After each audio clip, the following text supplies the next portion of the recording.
시청자 여러분 그리고 장병 여러분 안녕하십니까? 국방 뉴스를 전해드립니다. 박근혜 대통령이 방산비리는 절대 용납할 수 없는 사안이라며 비정상적인 부분은 과감히 도려내야 한다고 강조했습니다.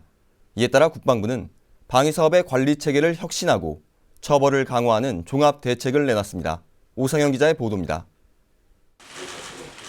박근혜 대통령이 28일 열린 국무회의에서 방위산업의 도약을 위해 비정상적인 부분은 과감하게 도려내야 한다고 강조했습니다. 박 대통령은 특히 조그만 비리 하나가 군의 핵심 전력을 약화시킬 수 있고 국방 전체에 대한 국민적 불신을 불러올 수 있는 만큼 절대 용납할 수 없는 사안이라고 지적했습니다. 저는 무엇보다 비리 척결과 공직사회가 투명해지도록 만드는 데 심혈을 기울일 것입니다. 그동안의 방산 육성과 전력 증강 사업 전반을 면밀히 돌아보면서 비정상적인 부분은 과감하게 도려내야만 우리 방위 산업이 한 걸음 더 도약할 수 있을 것입니다. 그러면서 앞으로 어떤 비리나 부조리도 발생하지 않도록 혁신적이고 과감한 종합 개선 대책을 수립하고 시행해서 우리 방위 사업 체계를 새롭게 발전시켜 나가야 한다고 당부했습니다. 국방부는 박 대통령이 지적한 방산 비리를 근절하기 위해 3가지 분야의 개선책을 내놨습니다. 우선 방위 사업 관리 체계를 개선하겠다고 밝혔습니다. 각 분야의 우수 군무원과 현역을 공무원으로 신분을 전환해 우수 자원을 확보하고 전문 교육기관을 설립해 이들 자원의 전문성을 확보할 계획입니다. 또 방위사업청이 방위력 개선 업무에 전념할 수 있도록 급식과 피복 계약 업무를 국방부로 이관하고 이 분야의 아웃소싱을 확대하겠다고 밝혔습니다. 이와 함께 시험평가 여건을 보장하고 개발 실패에 대한 책임을 면제해서 연구개발자들의 연구 부담을 해소하는 노력도 함께 해나가기로 했습니다. 사업 과정에 대한 투명성 제고 방안도 마련했습니다. 먼저 퇴직자와 방위사업체 간의 부적절한 연결고리를 차단하기 위해 취업 실태를 정기적으로 조사하기로 했습니다. 또 업체에 대한 관리도 강화해서 부정당 업체의 사업 참여를 차단하고 국외거래 시 중개상의 참여를 배제할 계획입니다. 이와 함께 군과 산업체, 연구소 간의 협업을 통해 정보 교류를 활성화하고 공개시연회나 언론 설명회를 적극적으로 추진해 성능을 입증하기로 했습니다. 마지막으로 비리 예방 시스템을 확대하고 비리자에 대한 처벌도 강화됩니다. 이를 위해 상시 감독을 강화하고 청년 모니터링 시스템을 운영하기로 했습니다. 특히 비리 직원에 대해서는 형사처벌 외에 해임과 파면 등 우선 징계하고 비리 업체에도 불이익을 강화할 방침입니다. 국방부는 이 같은 내용의 혁신안이 지속적으로 추진될 수 있도록 국방부 차관을 위원장으로 하고 국방부와 방위사업청, 합참, 각군과 내외 민간 전문가들이 참여하는 클린 국방 실천 TF를 운영하기로 했습니다. 국방부는 이번에 밝힌 방위력 개선 업무와 전력 업무의 혁신을 통해 국민이 신뢰하는 국방을 운영할 수 있도록 하겠다고 강조했습니다. 국방뉴스 오상현입니다. 백승주 국방부 차관은 28일 연합뉴스 TV에 출연해 서울 안보대화의 개최 의미와 배경에 대해 밝혔습니다. 전작건전한 재연기에 대해서는 안보에 빈틈이 없도록 하기 위한 조치라면서 구체적인 전환 시기는 우리의 군사적 조건이 충족되는 2020년도 초중반쯤이 될 것으로 전망했습니다. 윤현수 기자입니다. 백승주 국방부 차관은 역사적 상처 등으로 깊어진 불신의 골을 완화하기 위해 동북아시아 국가들 간 안보 대화는 반드시 필요하다고 강조했습니다. 백 차관은 오는 29일부터 열리는 서울 안보 대화의 의미에 대해 이같이 밝히고 단기적으로 국가 지도자들의 소통과 공감대를 형성하고 장기적으로 아시아 평화 보장을 위해 노력해야 한다고 강조했습니다.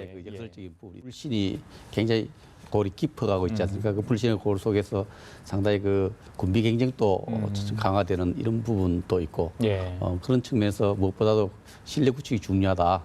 이 신뢰 구축을 통해서 지금 형성돼 있는 갈등을 좀 완화시켜서 협력을 모색해 나가자 이런 큰 주제를 설정하게 되었습니다. 전시작전 통제권 재연기와 관련된 입장도 밝혔습니다. 백 차관은 원래 2015년 12월에 전환하기로 약속하고 준비해왔지만 북한의 핵실험과 계속된 군사적 도발을 볼 때 세 번째 전작권을 재연기할 필요가 있다고 말했습니다. 흔히 아시아 파라독스 전작권 전환 조건에 대해선 한미 동맹을 축으로 한미 연합 태세를 강화하는 게 중요하고 북한의 살상 무기 위협에 대한 대응 능력 강화, 한반도를 둘러싼 동북아 질서가 안정적으로 변하는 것이 우선 중요하다고 설명했습니다. 전환 시기에 대해서는 우리 군의 군사 조건이 충족될 때라면서 2020년대 초중반쯤으로 전망했습니다. 특히 북한 핵무기에 대한 대형 살상무기에 대해서 대응할 수 있는 능력을 우리 원하는 수준 높이는 시기를 2020년대 초중반으로 보고 있기 때문에 그때 되면 군사 조건이 충족되지 않겠느냐 이렇게 예상해 보고 올 수 있습니다. 공감이 만들어지고 백 차관은 마지막으로 효과적인 대북 전략은 원칙을 지키는 것이 중요하다면서 북한 도발에는 철저히 대응하고 끈질기게 북한의 변화를 유도하는 등 입체적인 노력을 다한다면 비로소 우리가 원하는 방향으로 북한의 변화를 이끌어낼 수 있을 것이라고 말했습니다. 국방뉴스 윤여수입니다. 박근혜 정부의 동북아 평화협력 구상을 실천하기 위한 정부 차원의 첫 다자회의가 외교부 주최로 열렸습니다. 이번 회의엔 북한을 뺀 육자회담 참가국의 정부 대표 5명이 모두 참석했습니다. 김지한 기자입니다. 동북아 평화협력 구상은 동북아 국가들이 환경과 재난구조, 원자력 안전, 테러 대응 등의 분야에서 신뢰를 쌓고 점차 다른 분야까지 범위를 넓혀가자는 다자간 대화체입니다. 외교부는 28일 국립외교원에서 각국 정부 대표와 전문가들이 참석한 가운데 평화와 협력의 동북아시아로 가는 길을 주제로 동북아 평화협력 포럼을 개최했습니다. 윤병세 외교부 장관은 기조연설을 통해 동북아 국가들이 협력의 길을 찾아내면 모든 관련 당사국의 이익이 될 것이라며 동북아 평화협력 구상이 성공적으로 유라시아 대륙을 연결할 수 있을 것이라고 말했습니다.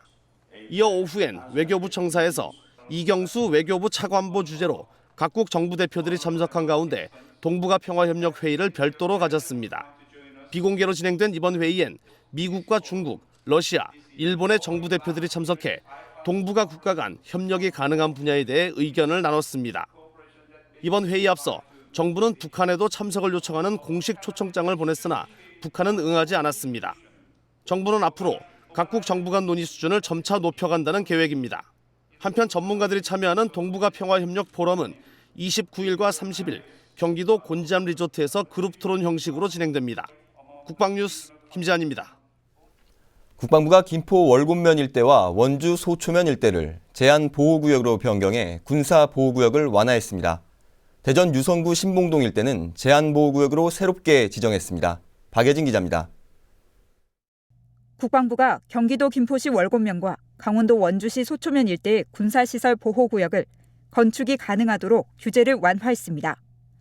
출입이 제한되고 주택 신축을 할 수 없는 통제보호구역이었던 월곶면 일대 33,687제곱미터와 소초면 일대 12,834제곱미터가 부대와 협의해 신축할 수 있는 제한보호구역으로 변경됐습니다.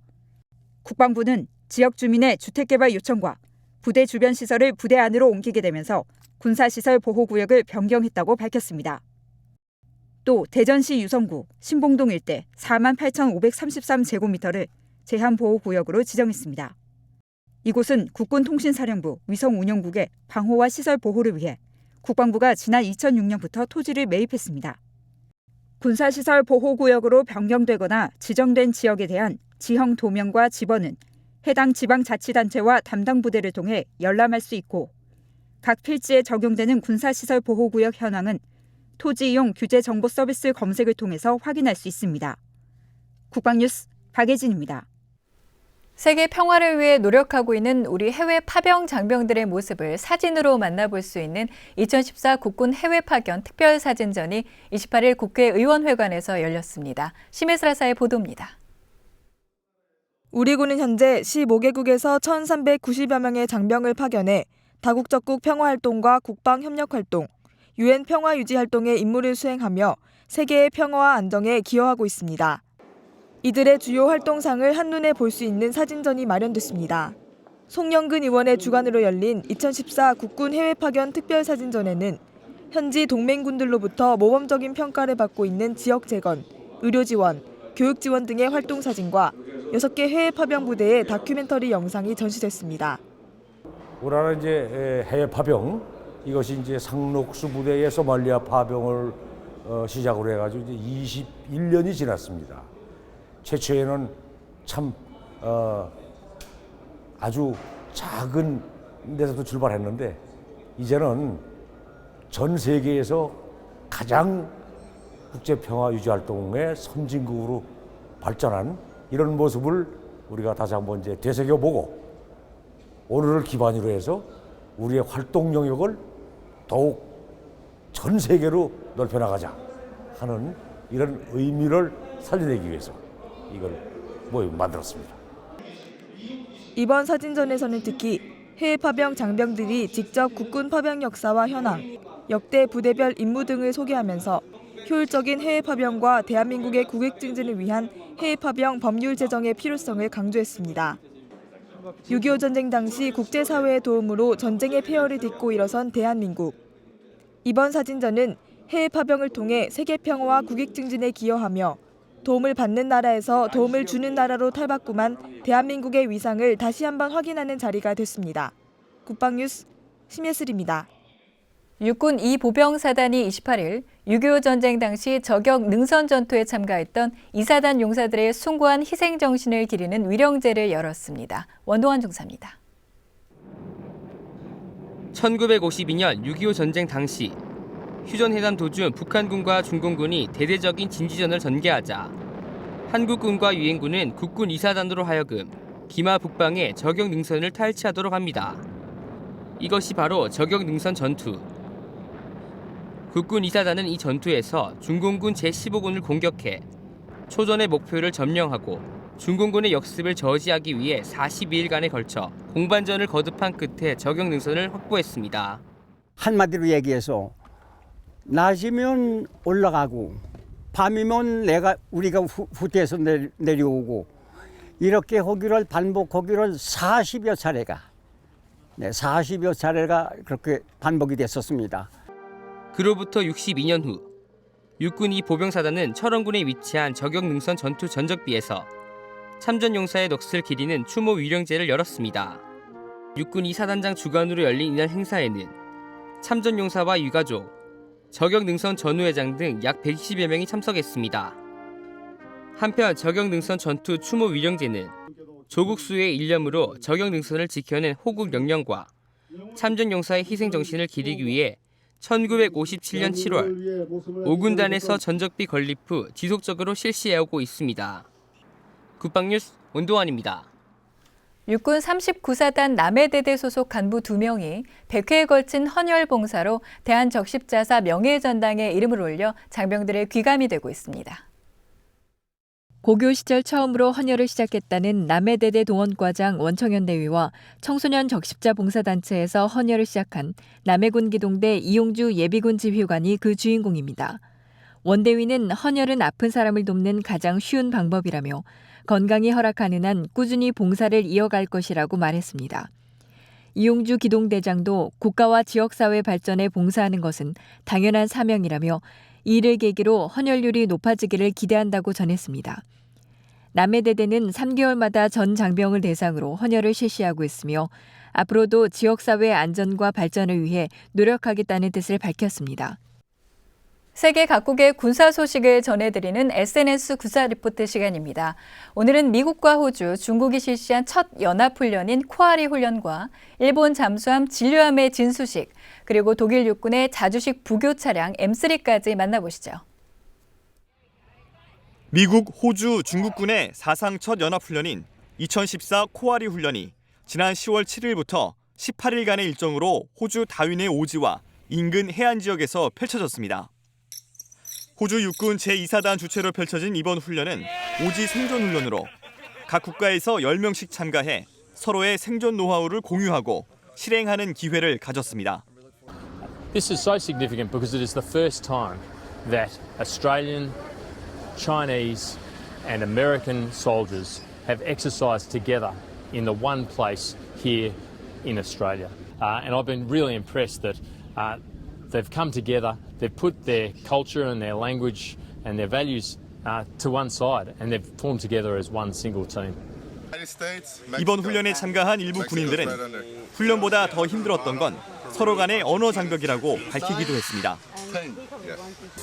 철수를 앞두고 아프가니스탄에 주둔 중인 영국군이 이색 실내 철인 4종 경기를 개최했습니다. 경기 종목은 칸다하르 비행장 길이를 상징하는 로잉머신 4km 경기, 아프가니스탄 주둔 기간을 기념하는 사이클머신 156km 경기, 다케르 가르 샤말리산을 상징하는 러닝머신 4.5km 경기, 그리고 아프가니스탄에서 전사한 453명의 영국군을 추모하기 위한 팔굽혀펴기 453개의 경기 등으로 구성됐습니다. 이번 이색 스포츠 행사는 아프가니스탄에서 마무리를 잘하자는 의미로 개최돼 장병들의 큰 호응을 얻었습니다.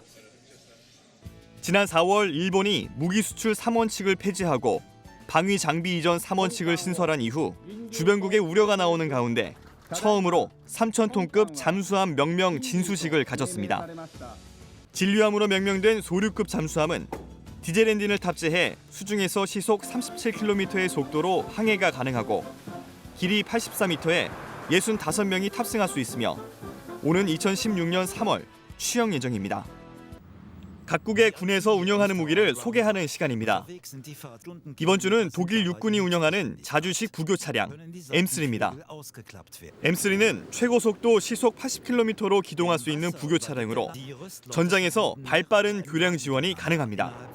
차량 8대가 연결되면 길이 100m의 교량이 설치되고 60톤 이상의 전차가 기동할 수 있습니다. 100m 이상의 폭을 가진 강을 건너기 위해서는 부교 차량 2세대를 연결해 배처럼 2개의 펌프 제트로 시속 14km로 건널 수 있습니다. M3는 현재 독일뿐 아니라 영국과 대만, 싱가포르에서 운영 중이며 대당 가격은 약 37억 원으로 알려졌습니다. 지금까지 SNS 세계 군사 리포트였습니다. 다음은 국방 게시판입니다. 국무총리실 산하 국무조정실 부패척결 추진단이 부패척결을 소재로 한 창의적이고 재미있는 UCC를 공모합니다. 초중 고등학생과 대학생, 공무원은 누구나 응모할 수 있으며 11월 21일까지 이메일로 제출하면 됩니다. 대상 1명을 비롯해 모두 12팀을 시상하며 11월 28일 최종 발표합니다. 한국과 호주 국방부 간 제4차 RCT 포럼이 28일 서울 국방부에서 개최됐습니다. 한호주 RCT 포럼은 양국 국방부 차원의 정보화 분야 교류와 협력을 위해 지난 2011년부터 매년 개최되고 있습니다. 이번 포럼에서는 양국의 국방 정보화 정책과 현안 논의를 비롯해서 한호주 RCT 포럼 산하 실무 그룹 약정서를 체결했습니다. 해군 본무법무실과 대한국제법학회가 주최하는 제1회 해양안보법 심포지엄이 11월 6일 오전 10시부터 서울 해군호텔에서 열립니다. 심포지엄은 3개 분야로 나뉘며 1부 중국 어선 단속과 대응에 있어서의 군의 역할과 한계, 2부 해난 사고에서의 군의 역할과 임무, 3부 해양안보 분야에서의 법무관의 역할과 임무에 대해 논의합니다. 군인 공제회에서 감사 업무를 담당할 직원을 모집합니다. 일반직 고위 공무원 경력자 또는 예비역 장성으로 회계와 감사, 예산 분야의 근무 경험이 있어야 합니다. 접수는 31일까지며 자세한 내용은 국방취업지원센터로 문의하시기 바랍니다. 국방부가 장병들을 위한 복지 혜택의 일환으로 지난 국군의 날부터 외식과 영화 관람 할인 혜택을 제공하고 있는데요. 국가를 위해 헌신하는 여러분들을 위한 혜택이니까요. 휴가나 외박 나왔을 때 가족과 친구들과 함께 즐거운 시간 보내시기 바랍니다. 국방뉴스를 마칩니다. 시청해주신 여러분 고맙습니다.